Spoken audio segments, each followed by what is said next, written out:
Thank you. I don't have that big sound-ligging presence and voice, so I'm going to use the microphone.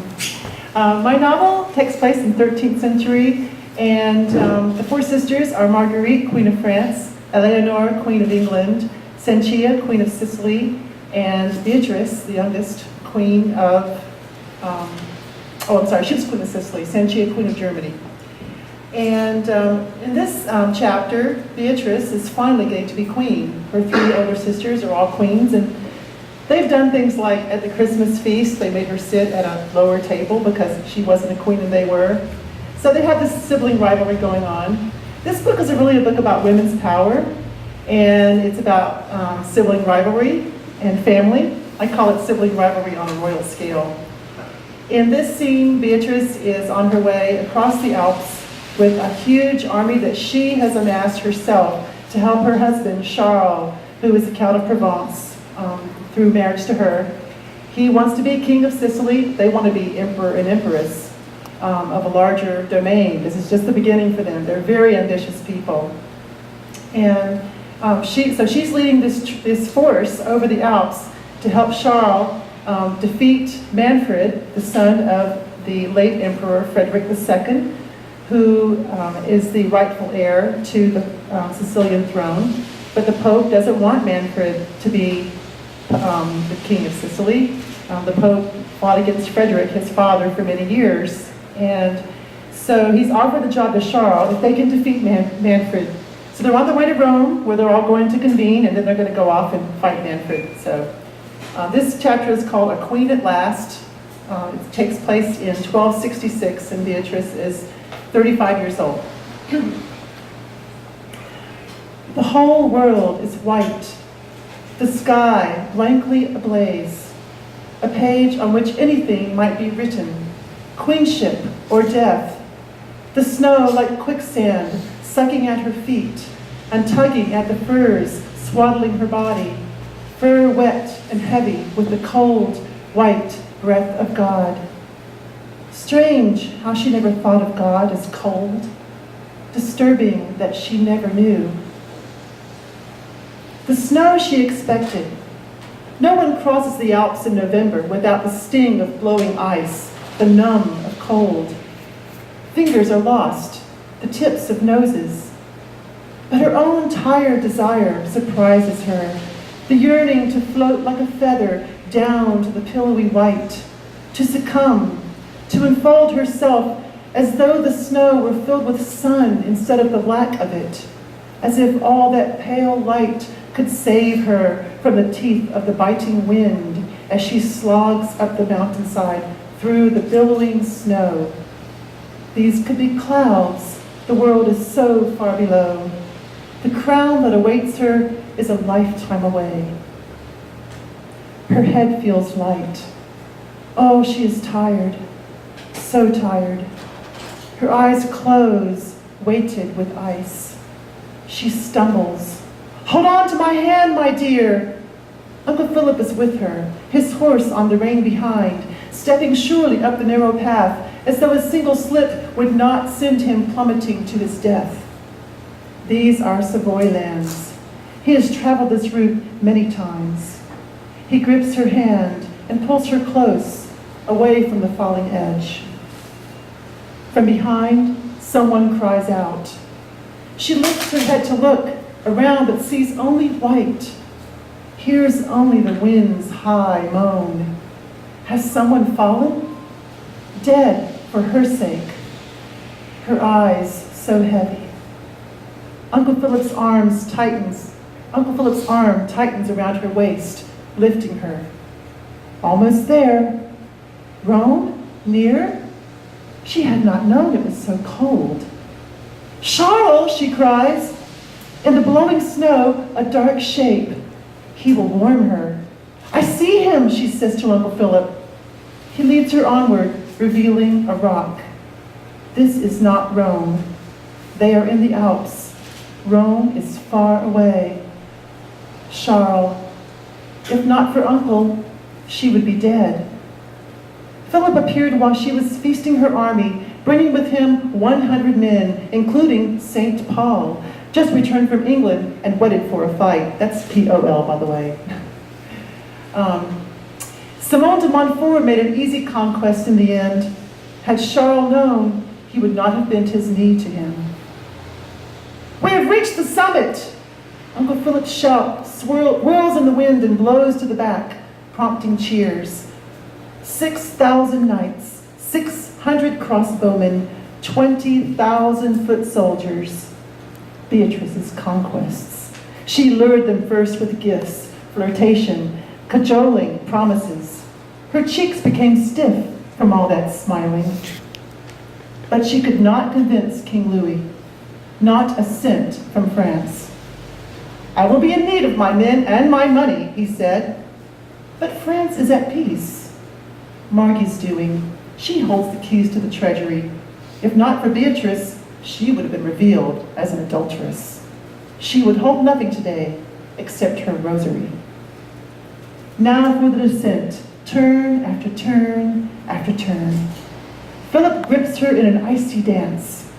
She rests against his arm, lets her eyes fall shut, sees Margie with her long hair streaming in the Egyptian sun, bludgeoning a crocodile with an oar. Oh, to be like that. Something presses against her mouth, forcing her lips apart. Bread, stale and hard. You must eat. She gags and swallows. Her eyelids turn red.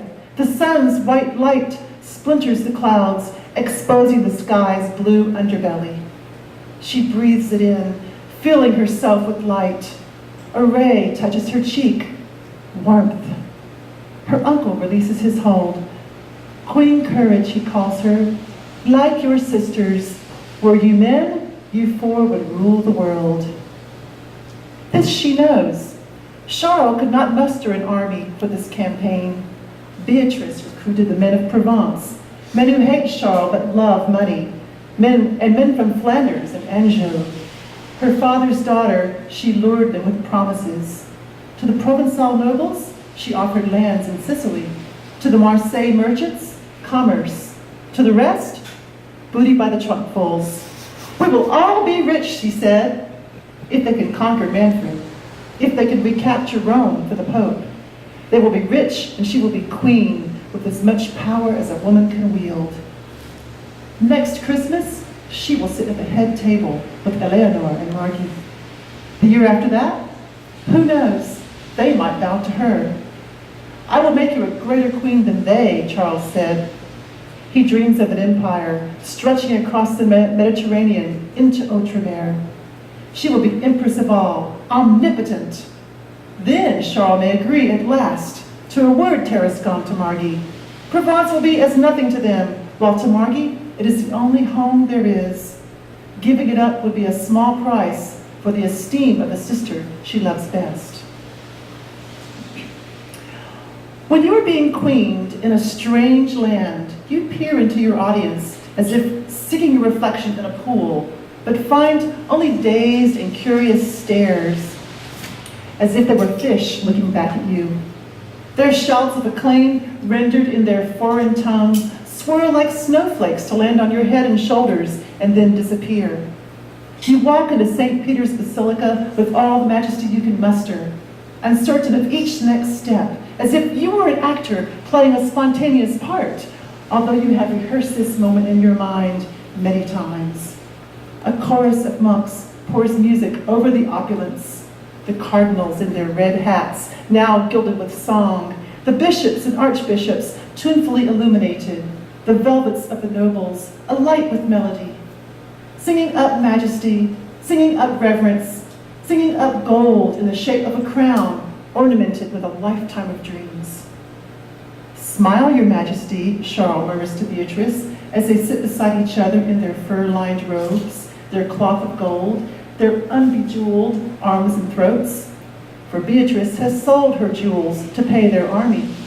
Their conspicuous, soon-to-be crowned heads rained upon with Roman love.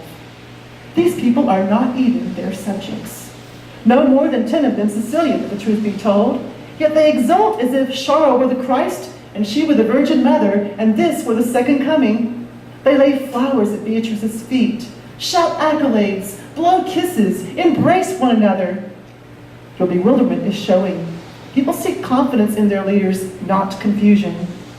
But why are they cheering so? We are not going to be king and queen of Rome. They enjoy the fete, these Romans, decadent to the bone. Our celebration will last 3 days, so of course they love us. Plus, they hate Manfred.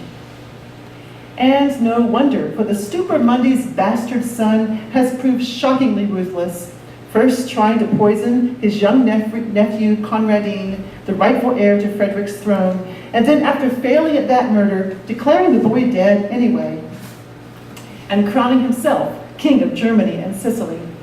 When the Pope excommunicated him, he invaded Rome. Now Pope Clement hides from Manfred in Viterbo. 5 cardinals have come in his stead to lead today's ceremony. Beatrice could not help feeling cheated. The Pope of Rome is supposed to set the crown on her head. Will the hands of mere cardinals tarnish the gold?